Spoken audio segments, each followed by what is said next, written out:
ಬೆಂಗಳೂರಿನ ಪರಪ್ರಗ್ರಹಾರ ಅಲ್ಲ, ಶಿವಮೊಗ್ಗ ಸೆಂಟ್ರಲ್ ಜೈಲಿನಲ್ಲೂ ಗಾಂಜಾ ಭರಾಟೆ ಇದೆ. ಎಲ್ಲ ಕಡೆ ಇರುತ್ತೆ ರೀ ಥೋ ಥೋ ಥೋ ಥೋ ಥೋ ಥೋ ಗಾಂಜಾ ದೊಡ್ಡ ಎಲ್ಲ ಕಡೆ ಇರುತ್ತಪ್ಪ.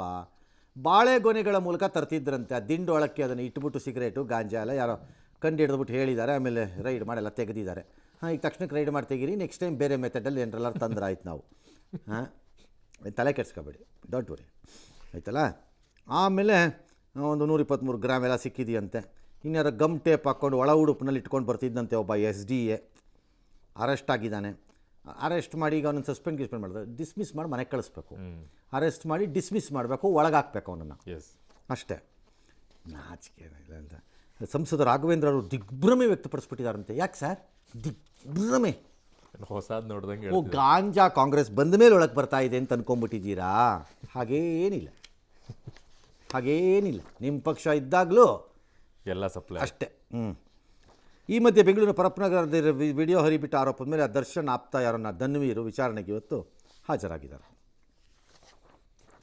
ಏನಾಗುತ್ತೆ, ಒಂದು ಆಟೋನಲ್ಲಿ ಒಂದು 5 ರಿಂದ 6 ಬಾಳೆ ಗೊನೆ ಬರುತ್ತೆ. ಸೊ ಅದು ಇಲ್ಲ ಒಳಗಡೆ ಕೇಳ್ತಾ ಇದ್ದಾರೆ, ಅದಕ್ಕೋಸ್ಕರ ನಾವು ಡೆಲಿವರಿಗೆ ಅಂತ ಅಂದ್ಬಿಟ್ಟು ತಂದಿದ್ವಿ ಅಂತಂದು ಡೆಲಿವರ್ ಮಾಡಿ ಮತ್ತೆ ವಾಪಸ್ ಹೋಗ್ತಾನೆ. ಸ್ವಲ್ಪ ಸೂಕ್ಷ್ಮವಾಗಿ ಗಮನ ಹರಿಸಿ ನೋಡಿದಾಗ ಆ ಬಾಳೆ ದಿಂಡೇನಿರುತ್ತೆ, ಆ ದಿಂಡಿನ ಒಳಗಡೆಗೆ ಹೋಲ್ ಮಾಡಿ ಸುಮಾರು 123 ಗ್ರಾಮ್ನಷ್ಟು ಗಾಂಜಾನ ಒಂದು ಕವರ್ನಲ್ಲಿ ಕಟ್ಟಿ ಹಾಕಿರ್ತಾರೆ. ಮತ್ತು ಒಂದು 40 ಸಿಗರೇಟ್ ಅದರೊಳಗಡೆನೂ ಕೂಡ ಗಾಂಜಾ ಇದೆ. ಅದನ್ನು ಕೂಡ ಬಾಳೆಹಣ್ಣು ಒಳಗಡೆನೇ ಇರ್ಬೋದು ನೋಡ್ರಪ್ಪ.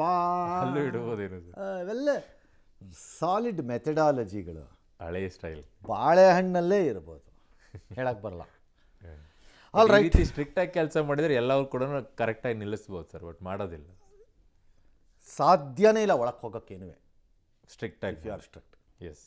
ಜೀನಿ ಸ್ಲಿಮ್ ರೆಫರ್ ಮಾಡ್ಬೇಕಾದ್ರೆ ಕಾರಣ ಏನಂದ್ರೆ ವೇಟ್ ಲಾಸ್ ಸಲುವಾಗಿ ನನ್ ಬಾಳ ಜನ ಕೇಳಿದ್ರು. ಫಸ್ಟ್ ನಾನ್ ತಗೊಂಡು ನನಗೆ ರಿಸಲ್ಟ್ ಬಂದ್ಮೇಲೆ ಆಮೇಲೆ ನಾನು ಜೀನಿ ಸ್ಲಿಮ್ ಇನ್ನೊಬ್ಬರಿಗೆ ಪ್ರಿಪೇರ್ ಮಾಡಿದ್. ಸುಸ್ತಾಗೋದು ಕಡಿಮೆ ಆಯ್ತು, ವೀಕ್ನೆಸ್ ಅದು ಏನೂ ಇಲ್ಲ, ಪೂರಾ ಹೆಲ್ದಿ ಅದೇನಿ. ವೇಟ್ ಜಾಸ್ತಿ ಇರೋರಲ್ಲಿ ಏನೇ ಡೌಟ್ ಇಲ್ಲದೆ 100% ಬಳಸಬಹುದು. ಪ್ರತಿದಿನ ನಮ್ಮ ಜೀನಿ ಸ್ಲಿಮ್ ನ ಯೂಸ್ ಮಾಡಿ ಯಾವುದೇ ಸೈಡ್ ಎಫೆಕ್ಟ್ ಇಲ್ದಂಗೆ ನೀವು ಸಣ್ಣ ಆಗ್ತೀರಾ. ಕರ್ನಾಟಕದಿಂದ ಕೇರಳಕ್ಕೆ ಕಳ್ಳ ಸಾಗಣೆ ಮಾಡ್ತಿದ್ದ ಕಾರಿನಿಂದ 3.25 ಕೋಟಿ ರೂಪಾಯಿನ ಅಧಿಕಾರಿಗಳು ಸೀಸ್ ಮಾಡಿಬಿಟ್ಟಿದ್ದಾರೆ. ಕೋಳಿಕೋಡು ವಿಭಾಗದ ಕಸ್ಟಮ್ಸ್ ಅಧಿಕಾರಿಗಳು ಗುಪ್ತಚರ ಮಾಹಿತಿ ಮೇಲೆ ಬಂದಿದ್ದರಂತೆ ವಯನಾಡು ಜಿಲ್ಲೆ ಮಾನಂದವಾಡಿನಲ್ಲಿ ಕಾರನ್ನು ತಡೆ ಹಿಡಿದಿದ್ದಾರೆ. ಯಾಕ್ರಪ್ಪ ಕಳ್ಳ ಸಾಗಾಣಿಕೆ ಮಾಡಿದ್ರಿ? ರಾಜ್ಯ ಸರ್ಕಾರಕ್ಕೆ ಕೇಳಿದ್ರೆ ಕೊಡ್ತಿರ್ಲಿಲ್ವಾ? ರಾಜ್ಯ ಸರ್ಕಾರ ವಯನಾಡಿಗೆ ಅಲ್ವೇನ್ರಿ? ಹಾಂ, ಓಕೆ, ಸುಮ್ಮನೆ ಕಳಿಸ್ಕೊಡೋರು. ಕಳ್ತನ ಬೇರೆ ಬೇರೆ ಮಾಡಕ್ಕೆ ಹೋಗ್ತಿರಲ್ಲಪ್ಪ, ರಾಜಾರೋಷವಾಗಿ ತಗೊಂಡೋಗ್ಬೋದಿತ್ತಲ್ರಯ್ಯ. ಏನು ರಯ್ಯ ನೀವುಗಳು ಇರಬೇಕು, ಇಲ್ಲ ನಿಜವಾದ ಕಳ್ಳ ಸಾಗಾಣಿಕೆನೇ ಇರ್ಬೋದು.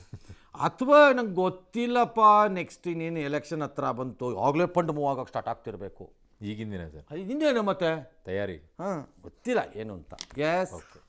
ಇನ್ನು ಮಾಹಿತಿ ಹಕ್ಕು ಕಾಯ್ದೆಯಡಿ ಗ್ರಾಮ ಪಂಚಾಯಿತಿಯಲ್ಲಿ ನಡೆದಿರುವ 100 ಕಾಮಗಾರಿಗಳಿಗೆ ಸಂಬಂಧಿಸಿದ ದಾಖಲೆಗಳನ್ನು ಪಡೆಯೋಕೆ ರೈತ ನೋಡಿ ಏನು ಮಾಡಿದ್ದಾನೆ. ತಾನು ಸಾಕಿದಂಥ ಹಸುವನ್ನೇ ಮಾರಾಟ ಮಾಡಿಬಿಟ್ಟಿದ್ದಾನೆ. ಇದೆಲ್ಲಾಗಿದೆ ಹಾಸನ ಜಿಲ್ಲೆ ಅರಕಲಗೂಡು ತಾಲೂಕಿನ ಬಸವನಹಳ್ಳಿ ಗ್ರಾಮದಲ್ಲಿ ರೈತ BS ರವಿ ಈ ಭ್ರಷ್ಟ ಅಧಿಕಾರಿಗಳ ವಿರುದ್ಧ ತಿರುಗಿ ಬಿದ್ದುಬಿಟ್ಟಿದ್ದಾರಂತೆ. ಹಸುವನ್ನು ಮಾರಾಟ ಮಾಡಿದ್ದಾರೆ. ಬಂದಿರೋ ದುಡ್ಡನ್ನು ತೊಗೊಂಡ್ಬಿಟ್ಟು RTAಯಲ್ಲಿ ತೊಗೊಂಡ್ಬಿಟ್ಟು ಆ ದಾಖಲೆಗಳನ್ನು ಪಡ್ಕೊಂಡಿದ್ದಾರೆ. ಅದಕ್ಕೆ 25,000 ಖರ್ಚಾಗತ್ತಂತೆ. ಅದಕ್ಕೆ ಈಗ 32,000 ರೂಪಾಯಿ ಶುಲ್ಕವನ್ನೆಲ್ಲ ಕಟ್ಟಿ ತೊಗೊಂಡಿದ್ದಾರೆ ದಾಖಲೆಗಳು. ಈಗ ಈ ರೈತ ತೊಗೊಂಡಿದ್ದಾನಲ್ವಾ, ತೊಗೊಂಡಿದ್ದಾರೆ ಯುವಕ ಸರ್. ನೋಡ್ರಿ, ನಿಮ್ಮದು ಸಾಧನೆ ಮೆಚ್ತೀನಿ, ನಿಮ್ಮ ಡಿಟರ್ಮಿನೇಷನ್ ಮೆಚ್ತೀನಿ. 5 ವರ್ಷದ್ದೇನೋ ಪೇಪರ್ಸ್ ತಗೊಂಡಿದ್ದೀರಂತೆ. ಹೌದು. 1,00,000 ರೂಪಾಯಿದು ಒಂದು ಭ್ರಷ್ಟಾಚಾರ ನೀವು ಅದರಲ್ಲಿ ಪ್ರೂವ್ ಮಾಡಿಸಿದ್ರೆ ಇದ್ರದ್ದು ಇಡೀ ದುಡ್ಡು ನಾನು ನಿಮಗೆ ವಾಪಸ್ ಕೊಡ್ತೀನಿ. ಓಕೆ, ಇಷ್ಟು ದುಡ್ಡು? ಹೌದು, ಬಿಕಾಸ್ ಆಫ್ ಯುವರ್ ಡಿಟರ್ಮಿನೇಷನ್. ಅವನು ಬೈಲಿಗೆ ಎಳಿಬೇಕು ಅನ್ನೋದು. ಹೌದು, ನಿಮ್ದು ಹಠ ಇದೆಯಲ್ಲ, ಎಳಿತೀನಿ ಬೈಗೆ ಅಂತ.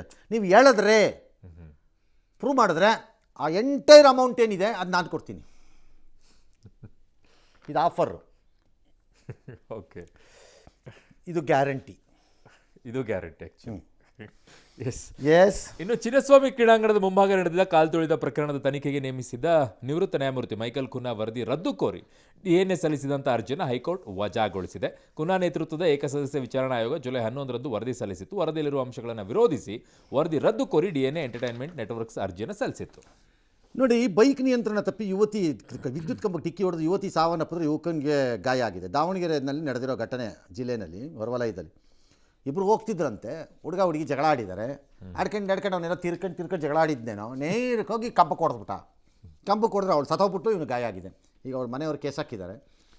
ಫಸ್ಟ್ ಪಾಪ ಅವಳು ಯಾರೋ ಫ್ರೆಂಡ್ ಬೈಕಲ್ಲಿ ಹೋಗ್ತಾ ಇದ್ಲಂತೆ ಸರ್, ನಿನ್ನ ಜೊತೆ ಜಗಳ ಮಾಡಿಬಿಟ್ಟು ಆಮೇಲೆ ಅವ್ನು ಹೋಗಿ ನಡು ನಿಲ್ಲಿಸ್ಬಿಟ್ಟು ಮತ್ತೆ ಅವ್ನ ಬೈಕ್ ಮೇಲೆ ಹಚ್ಕೊಂಡು ಹೋಗಿದ್ದಾನೆ.